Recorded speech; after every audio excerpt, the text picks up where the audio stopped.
Desde a criação da Terra, uma mensagem vem sendo repetida. Krishna, Buda, Moisés, os profetas. Todos tentaram dizer a mesma coisa. E, quando o próprio Jesus desceu à Terra, esperava-se que, enfim, entendêssemos. Mas não. Erramos de novo. Em vez de mergulhar para dentro, corremos para fora. Em vez de mudar o coração, mudamos só as aparências. Quantas vezes você já ouviu falar sobre reforma íntima, mas deixou para amanhã? Jorge Larra nos lembra que a verdadeira batalha não está lá fora, contra os outros, mas aqui dentro, contra nossos próprios pensamentos. O reino dos céus não está distante, nem escondido. Está dentro de você. Mas há um preço a pagar. Encarar a si mesmo. Hoje, você vai descobrir por que estamos repetindo os mesmos erros há milênios e o que precisa ser feito para romper esse ciclo. Preste atenção e assista até o fim. Quando Jesus, o governador planetário, recebeu a responsabilidade dos planos superiores de estabelecer no planeta Terra um espaço para o desenvolvimento das almas, já se sabia que num determinado momento dessa história, o planeta deveria receber uma quantidade significativa de almas vindas de outros orbes, que para cá viriam para estabelecer a estrutura do conhecimento científico, filosófico, religioso e artístico do planeta, construindo assim o arcabouço de todo o saber que o planeta haveria de ter. Nessa época, o nosso governador, Jesus, recebeu, portanto, grandes levas de espíritos que vinham para a Terra em função dos processos de transição planetária que estavam acontecendo em seus orbes, em outros lugares do universo. E as almas que para cá vinham eram almas de conhecimento intelectual bastante desenvolvido, mas com grandes dificuldades no campo moral.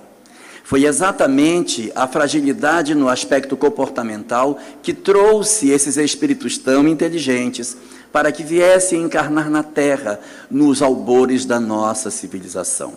Formaram eles aqui grandes povos que nós conhecemos nos livros de história e que nos encantamos com a grandiosidade dos seus conhecimentos e com a majestade da capacidade que eles tinham de construir obras, de realizar construções arquitetônicas e também os seus saberes, seus conhecimentos, sua forma de viver. Hoje, ainda observando algumas dessas civilizações antigas, nós nos surpreendemos por ver a grandiosidade do conhecimento que esses homens tinham, apesar de uma época tão antiga, tão remota em relação à atual. Mas para que esses espíritos que aqui encarnavam tivessem a oportunidade de se transformarem, de mudarem, porque era exatamente a mudança, a reforma íntima, a transformação moral, que capacitaria esses espíritos para que eles regressassem para o seio dos seus amores, para os seus planetas de origem, e ali então eles retornassem às suas relações afetivas.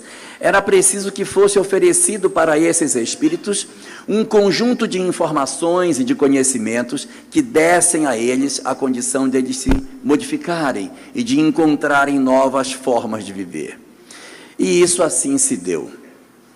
Ao longo da história da humanidade, diversas são as obras religiosas que existem e que elas são convergentes nos seus pensamentos, nas suas bases, exatamente porque promanam de uma mesma fonte, que é a lei divina. E foi assim que, desde o princípio da estruturação da civilização indiana, isso há 5.200 anos atrás, ou seja, 3.200 antes do nascimento de Jesus, nós tivemos na Terra o nascimento de um ser muito singular, chamado Krishna. A história de Krishna está narrada num dos maiores poemas que a humanidade possui, chamado Mahabharata. O Mahabharata é para a Índia aquilo que a Bíblia é para nós. Seria o texto religioso mais importante dentro daquela cultura hindu. E a história de Krishna, ela está contada num trecho do Mahabharata, o chamado Bhagavad Gita. É uma obra pequena, 18 capítulos, muito sintética, que trata a respeito da vida, da morte, da reencarnação, da imortalidade, do processo de iluminação interior e de uma série de conjuntos de princípios muito parecidos com aqueles que a doutrina espírita possui. Os conhecimentos do Mahabharata, e mais especificamente do Bhagavad Gita, eles são concentrados na história de Arjuna. Arjuna é um príncipe que está num campo de batalha, e na batalha ele enxerga os seus oponentes e seus aliados, e ele teme a batalha na hora em que ele percebe que seus oponentes são, na verdade, seus parentes, porque era um processo antigo de divisão de terras, e agora aqueles com quem ele guerreava no passado haviam sido seus parentes. E isso faz com que Arjuna se sinta muito desconfortável. E ele começa a conversar com o seu conselheiro, Krishna, perguntando para ele, e agora? Ele lutava ou não? E aí vai se transcorrer a história do Bhagavad Gita, que é uma discussão sobre a luta do homem contra os seus opositores. E tudo é uma grande parábola, porque os opositores são os defeitos, os meus aliados são as minhas virtudes, e eu estou no meio para lutar, no meio dessa guerra, que é uma guerra do crescimento do homem espiritualmente. Na leitura que o Bhagavad Gita nos oferece, é possível retirar 7 lições significativas de dentro dele. Lição número 1, fugir do papel de vítima, parar de se vitimizar e de fazer drama com tudo que acontece colocando a culpa nos outros. Essa é a regra número 1. Aprendizado número 2, todas as coisas vão passar. Então, portanto, aceite a transitoriedade das coisas. Não se apegue às coisas, porque tudo é transitório, nada lhe pertence e tudo vai passar. A única coisa que permanece é você. Mas nem as pessoas que você acha que lhe pertencem. Tudo passa. Acostume-se a isso. Número 3. Só o que é real é o que existe dentro da nossa mente. Se eu acredito que fulano é errado, ele vai ser errado. Se eu acho que fulano é certo, então aquilo vai ser certo. É a minha maneira de ler a vida que torna a vida real para dentro de mim. Não importa o que está lá fora, o mais importante é como eu leio as coisas, como é que eu traduzo dentro de mim a leitura que eu faço do mundo que está lá fora. Verdade número 4. Enquanto você não disciplinar o seu pensamento, você não poderá mudar. Porque é preciso doutrinar a mente para que os nossos pensamentos sejam bons, para que você consiga ter uma mudança de vida. Enquanto você não fizer isso, você não vai mudar, vai permanecer do mesmo jeito. É ilusória a ideia do homem de querer não agir no mal, porque a gente age depois que já pensou. Segundo o Bhagavad Gita, você tem que doutrinar o seu pensamento para que nem sequer você pense, para que não haja. Verdade número 5. Ninguém evolui sem esforço. Não pensemos nós que a evolução vai acontecer num modelo parecido com a música do Zeca Pagodinho. Deixa a vida me levar. Não vai. É preciso esforço, repetição, treino para que você consiga vencer as imperfeições. Verdade número 6. Você é o construtor da sua própria história. Ninguém constrói sua vida, como ninguém pode construir sua felicidade. Só você mesmo é que pode construir a sua própria história, a sua libertação espiritual. E a verdade número 7, muito próxima daquilo que o Espiritismo diz, assevera que a batalha, essa guerra, ela já está ganha, porque todos temos um encontro marcado com a felicidade. Ou seja, pode demorar, mas todos nós venceremos a batalha e nos tornaremos espíritos felizes. Essa era a verdade do Bhagavad Gita, que às vezes algumas pessoas não têm contato, não conhecem, mas devem conhecer o canto 12 do Bhagavad Gita, que é quando Krishna se autodescreve. No canto 12, Arjuna, que é o aprendiz, vira-se para Krishna e pergunta, mas e tu? Quem tu és? E a resposta dele, eu acredito que todos conhecem. O Krishna responde, eu sou a luz das estrelas. eu sou a cor do luar. A letra A tem o meu nome. Eu sou a mãe, o pai e o avô. O filho que ainda não veio, o início, o fim. Chegou aqui já leram, né? Como chama essa música? Gita, porque é Bhagavad Gita. Esses pensamentos, eles estavam contidos para que as pessoas pudessem fazer a sua mudança já naquela época, para que nós pudéssemos nos transformar e não perdêssemos a oportunidade da mudança. Era preciso ir para dentro e não para fora.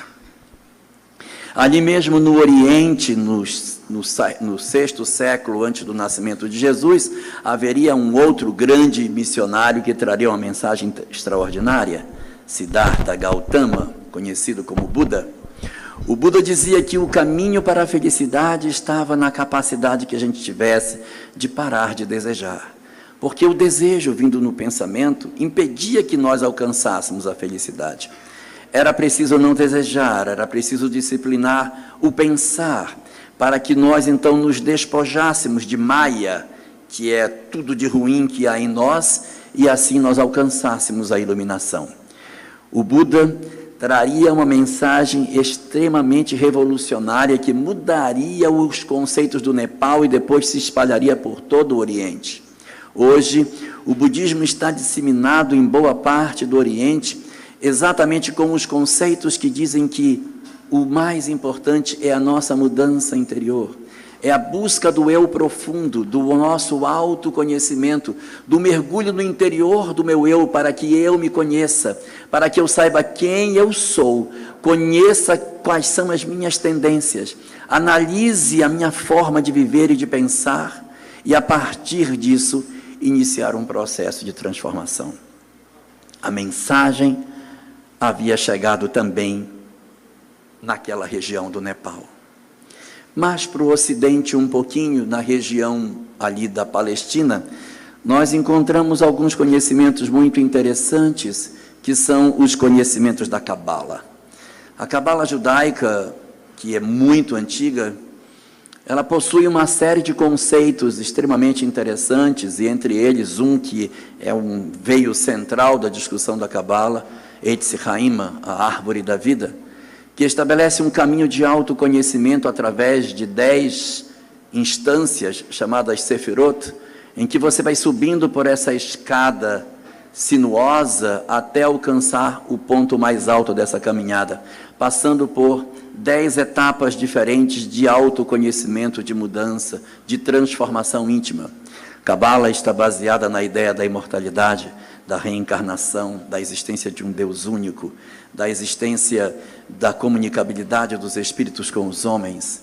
E essa estrutura, muito semelhante ao pensamento que a doutrina espírita esposa, traria esses conceitos espirituais naquela época para esses homens. Nas 10 Sefirot que nós temos para percorrer até alcançar a última, que é Keter, passando por Malhut, Yesod, Netzah, Hod, Tiferet, Gevurah, Hesed, Binah, Hormah, Keter, são as 10 etapas. A primeira delas chama-se Malhut, que significa reino em hebraico. Você, para poder entrar no caminho de autoaperfeiçoamento, precisaria entrar em Malhut. Entrar em Malhut significa reconhecer que você é o culpado pelos seus erros, parar de colocar a culpa nos outros, semelhante ao primeiro princípio que estava no Bhagavad Gita. Para a Cabala, as pessoas se dividem entre escravos e senhores. Escravos são os que não dominam sua própria história e põem sempre a culpa nos outros. E senhores são os que dizem, eu sou responsável pelo que me aconteceu. A responsabilidade é minha e sou eu que sou o responsável pelo que me acontece. Quando eu alcanço esse nível de consciência, eu começo a entrar na árvore da vida que a Cabala possui. Eu piso no primeiro ponto para o meu fenômeno de amadurecimento, quando eu revejo os meus pensamentos, quando eu refaço os meus conceitos de vida, aí eu estou preparado. Então, o primeiro ponto para entrar Malhut, ou seja, o reino, é acontecido exatamente quando você descobre: eu estou errado, eu erro, eu faço coisa errada, eu sou o culpado, não são os outros. Eu paro de culpar as pessoas e reconheço a minha responsabilidade direta diante da minha vida. Esse é o pensamento que a Cabala apresentava. Mas esse mesmo ideal, ele se apresenta em outras obras também. Existia uma obra no Antigo Egito que foi escrita, primeiro ela era tradição oral e depois ela foi compilada e se tornou um livreto de orações. Nós conhecemos esse livro com o nome de O Livro dos Mortos, mas esse não era o nome dessa obra àquela época. Essa obra àquela época era chamada de O Caminho para a Luz, ou A Saída para a Luz, porque eles entendiam que a alma, quando desencarnava, ela precisava encontrar a luz para seguir. E nesse livreto estavam as orientações para encontrar o caminho para a luz. E por que se chamava o Livro dos Mortos, se é tão diferente? É porque esse livreto ele era colocado do lado da múmia, bem pertinho da cabeça, para que a múmia, quando despertasse, pegasse o livrinho para dar uma lida, para se orientar. Então o livro era colocado aqui. Todas as vezes que os ladrões, saqueadores, abriam os sarcófagos atrás de tesouros, havia sempre um livro do lado do morto, que passou a ser chamado de o Livro do Morto, e depois o Livro dos Mortos, mas o nome, Saída para a Luz. No Saída para a Luz, ou seja, o Livro dos Mortos, há uma coletânea de preces e de orientações de como você deve proceder para que você alcance a iluminação.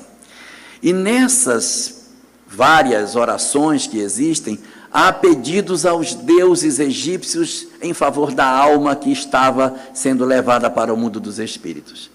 E entre essas várias orações que existiam, há algumas que dizem mais ou menos assim: ó senhores deuses do Egito, cuidai da alma deste faraó que foi bom com as viúvas, cuidou dos órfãos. Eles já sabiam naquela época isso, tá? Foi bom com as viúvas, cuidou dos órfãos, não favoreceu os poderosos, mas cuidou dos pobres, foi misericordioso, foi honesto, não mentiu. E aí tinha todo um conjunto de virtudes que você deveria procurar. E havia uma preocupação muito grande para que a vida dos faraós se alinhassem com esse tipo de conduta, para que quando chegasse a hora da desencarnação, os senhores do Egito, os tais deuses do Egito, pudessem então absolver a alma do faraó que havia transposto da posição dos encarnados para o mundo espiritual. Assim acontecia na tentativa de levar esta informação espiritual não somente para os hindus, para os nepaleses, para os egípcios e para os hebreus, mas para o mundo inteiro. Aquilo ali era uma estratégia para divulgar esta mensagem nos diferentes polos do planeta. E foi assim, nesse período, que nós encontramos também essas mesmas expressões na própria Grécia Antiga. Havia no oráculo de Delfos uma inscrição no topo do oráculo que dizia: conhece a ti mesmo. Procura conhecer o teu interior, mergulha na tua intimidade, conhece-te, vai para dentro do teu eu, conhece quem tu és, porque não existe outro caminho para a iluminação que não seja o de nós conhecermos o nosso próprio eu, analisarmos como nós somos e realizarmos um processo de mudança interior. Todas as demais estratégias, elas não são favoráveis. Mas o que foi que aconteceu conosco? Todas, ao invés de nós irmos para dentro, nós fomos para fora. Todas. Nós pegamos a mensagem de Krishna e, ao invés de nos transformarmos por dentro, criamos movimentos religiosos que vão para fora e não vão para dentro. Aí veio a mensagem do Buda, que era para ir para dentro, foi para fora de novo. Aí criamos uma série de práticas externas e dentro, muitas vezes a gente não muda. É claro que muitas pessoas mudaram seu interior, mas o desejo do homem de procurar uma prática exterior era muito forte, muito forte. Então, isso aconteceu no judaísmo, que tinha a cabala como orientação, mas seguia as regras de forma e esquecia os conhecimentos espirituais que possuíam. E isso acontecia no Egito Antigo, quando possuíam tantos saberes sobre o mundo espiritual e ficavam na periferia de todas essas coisas, sem fazer a mudança interior que deveriam fazer. Mas muitos aproveitaram. Muitas almas aproveitaram essa oportunidade e realizaram a transformação mínima suficiente para retornarem aos seus mundos de origem. Elas começaram a fazer a mudança e elas começaram a retornar aos seus mundos de onde vieram. E à medida que isso ia acontecendo, as civilizações aonde elas encarnavam iam entrando em declínio. Os egípcios poderosos do passado, hoje não são mais nada. Os grandes filósofos da Grécia, hoje não pensam mais nada de novo. Os grandes administradores da Roma Antiga, hoje não são tão destacáveis. Os grandes homens iluminados da Índia, hoje já não têm mais o destaque que tinham antes. Ou seja, houve um processo de degradação, de degeneração dessas sociedades, porque a natureza do espírito que os animava acabou deixando de encarnar e aquelas civilizações começaram a perder força e interesse. Quando isso aconteceu, o próprio governador planetário disse: quem vai agora sou eu. Eu vou descer, está na minha hora. Eu vou levar a mesma mensagem de novo, para ver se dessa vez o pessoal entende, que ninguém tinha entendido ainda. Você fala para dentro, o pessoal vai para fora. Fala para dentro, vai para fora. Fala para dentro, vai para fora. O tempo todo. Então eu vou. Mas antes eu vou mandar um precursor. Mandou João, o Batista. João, o Batista, era filho de Zacarias. Zacarias era sacerdote. Se Zacarias era sacerdote, então João também seria sacerdote, porque a linhagem ela é uma linhagem hereditária. E João, que deveria ter seguido aquilo que o pai era, rompe. Ele rompe com a família. E aí, em vez de morar junto com os pais em Ain Carim, que era a cidade dele, vai morar no deserto. Em vez de casar, como era esperado de um sacerdote, vai viver no deserto sozinho. Em vez de vestir-se com as roupas dos sacerdotes, vai viver com roupa de camelo, amarrado com um couro na cintura. Aquilo devia feder horrivelmente, mas aí ele vivia desse jeito. Em vez de comer aquelas comidas sagradas dos sacerdotes, comia gafanhoto e mel silvestre. Então, João é o protótipo da ruptura. Ele rompeu com todos os padrões, tudo para chamar a atenção das pessoas para o que ele tinha para dizer.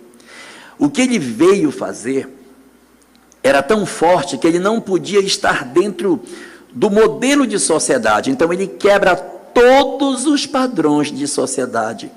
Mora no deserto, come daquele jeito, vive daquela forma, para que a pregação dele chamasse a atenção e ele não fosse confundido com os homens de sua época. E o que dizia a pregação de João? Do que falava João antes de Jesus aparecer? A pregação de João resumia-se em: arrependei-vos que o reino dos céus está próximo, endireitai as vossas veredas. Pedia para que as pessoas andassem na linha certa, para que não se desviassem, para que não fizessem coisa errada, para que aquele que fizesse coisa errada se corrigisse. Era isso que João pregava. Só que, para que ele pudesse dar um sentido de que as pessoas estavam imbuídas da sua doutrina e que estavam dispostas a seguir por um novo caminho, ele criou um instrumento para isso.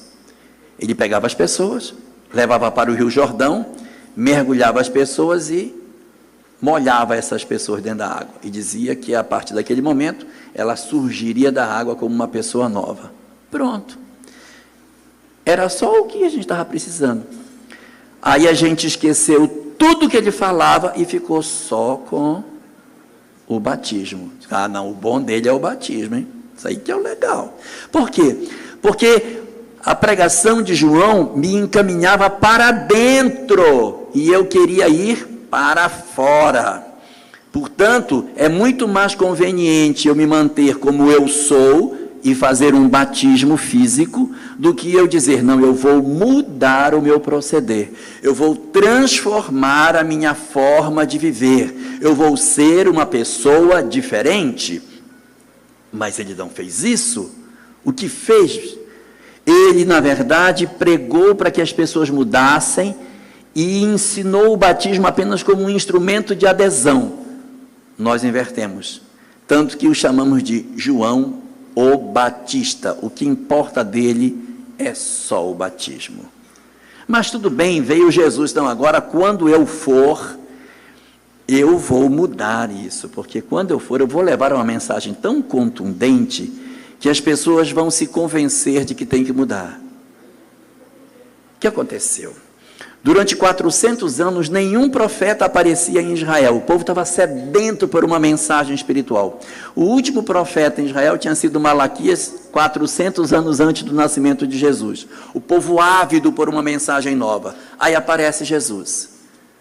Aí, pessoal, vamos ver o que ele vai falar. Jesus sobe a uma montanha e vai fazer uma pregação. Seria a primeira pregação religiosa em Israel depois de 4 séculos. Todo mundo esperando o que ele ia dizer, e Jesus abre o seu discurso. A sua primeira frase pública é: bem-aventurados os pobres de espírito, porque deles é o reino dos céus. Ninguém esperava isso. Todo mundo esperava uma outra coisa, uma mensagem mais maravilhosa, mas ele foi falar exatamente isso. E o povo disse, mas meu Deus, o que é isso? O que ele está dizendo? Ninguém conseguiu alcançar o que ele estava querendo dizer naquela época. O que ele estava dizendo é que bem-aventurados são os pobres de espírito. Eu disse, mas como, gente? Pobre de espírito é uma pessoa que, coitada, é um pobre de espírito, né? Como que essa pessoa vai ter o reino dos céus? Quem tem que ter o reino dos céus são as pessoas que têm uma vida plena, uma vida cheia. Não. Jesus veio exatamente quebrar esse pensamento para dizer, os pobres de espírito é que são os que têm acesso ao reino de Deus. Porque ser pobre de espírito é quando você se reconhece pobre de espírito. É quando você diz assim, eu estou errado. Eu não deveria ter feito o que eu fiz. Eu erro. Eu fiz besteira. Eu preciso pedir desculpa. Esse que sabe que está errado, esse tem chance de mudar. Mas o outro que diz, não, eu sou certo, minha família está toda errada. Igual aquela mãe que pega a foto do filho marchando no 7 de setembro e diz para o marido assim, olha meu bem, aqui essa foto do 7 de setembro, o nosso filho é o único de passo certo em todo o pilotão, né? Porque todo mundo está errado, só eu que estou certo. Se eu sou o único certo e todo mundo está errado, desconfie que você pode ser o errado e está todo mundo certo. Quanto mais gente estiver certa ao seu redor, mais chance tem de você ser o errado, tá? Mas isso é o pobre de espírito, e a pessoa diz assim, gente, eu errei. Enquanto você achar que você é a bala que matou Kennedy, que você é a última bolacha do pacotinho, você não vai mudar, porque como que você vai mudar se você está certo, gente? Você chega em casa, meu marido é um idiota, meu coitado, ele está enganado, e não vai mudar, não vai mudar porque está certo. Para eu mudar, eu preciso de uma condição, ter a compreensão de que eu estou errado. Então eu tenho que ser pobre de espírito. Se eu for pobre de espírito, é quando eu digo, não, eu preciso me consertar, estou com defeito, preciso arrumar o meu defeito. Se nós não fizermos isso, não vai. E Jesus teve uma preocupação enorme de destacar para nós a importância de nós trabalharmos o nosso eu interior. Tem um capítulo do Evangelho de Mateus, é o capítulo 13. Nesse capítulo, Jesus conta 7 parábolas, uma atrás da outra. E ele conta uma parábola assim, e propôs-lhe outra parábola, e vem outra. Propôs-lhes outra parábola, e vem uma atrás da outra, 7. São chamadas as 7 parábolas do reino. Nessas 7 parábolas, ele está falando sobre o reino de Deus. E ele começa sempre assim: o reino dos céus é semelhante a... E toma a parábola. Aí vem a outra: o reino dos céus é semelhante a... Tome parábola. Uma atrás da outra, 7. Aí vem a parábola do semeador, a parábola do joio e do trigo. Depois vem a parábola a parábola do tesouro escondido, a parábola da pérola de grande valor, a parábola do fermento, vem a parábola das redes, que ele tira as redes do mar. Então são 7 parábolas ao todo que ele vai citar aí. E há uma curiosidade, é que todas essas parábolas, elas convergem para o mesmo ponto. A parábola do semeador, botaram a semente na terra. A parábola do joio e do trigo, botaram a semente na terra. A parábola do fermento, botaram o fermento na massa. A parábola do tesouro escondido, o tesouro estava dentro do campo. A parábola da pérola de grande valor estava dentro da ostra. A parábola da rede, os peixes estavam dentro do mar. Em todas as parábolas, ele quer falar que o que ele está tratando está dentro de alguma coisa. Em outras palavras, o reino dos céus está dentro. Mas ninguém entendeu. Mesmo ele dizendo que estava dentro, as pessoas foram para fora. A gente não consegue entender. Mesmo o governador planetário vindo, nós não conseguimos entender que a mensagem é para dentro e não é para fora.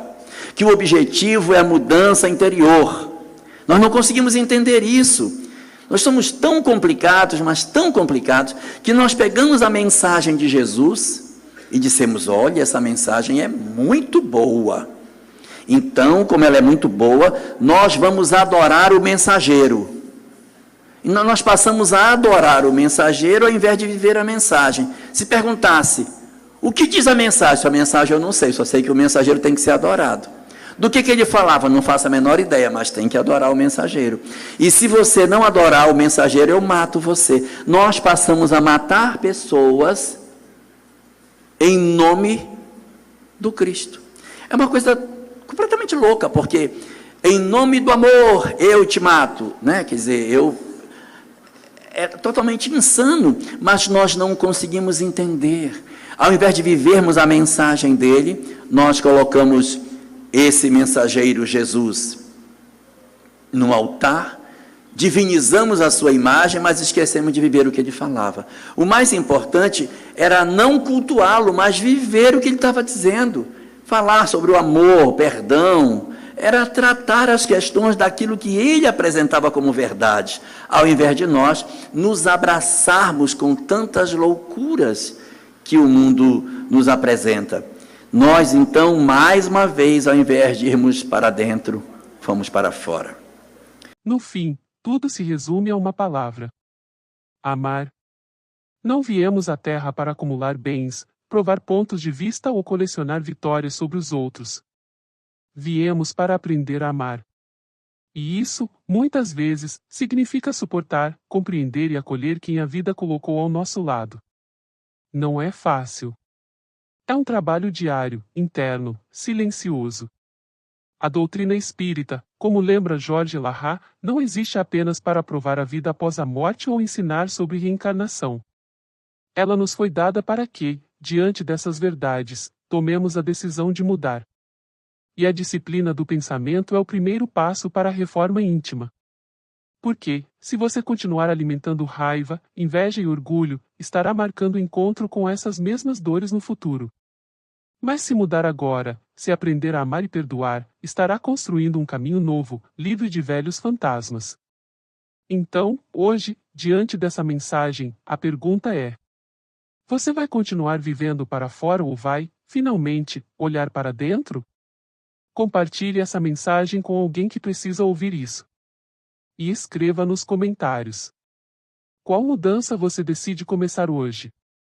Se inscreva e siga com a gente nessa jornada de luz.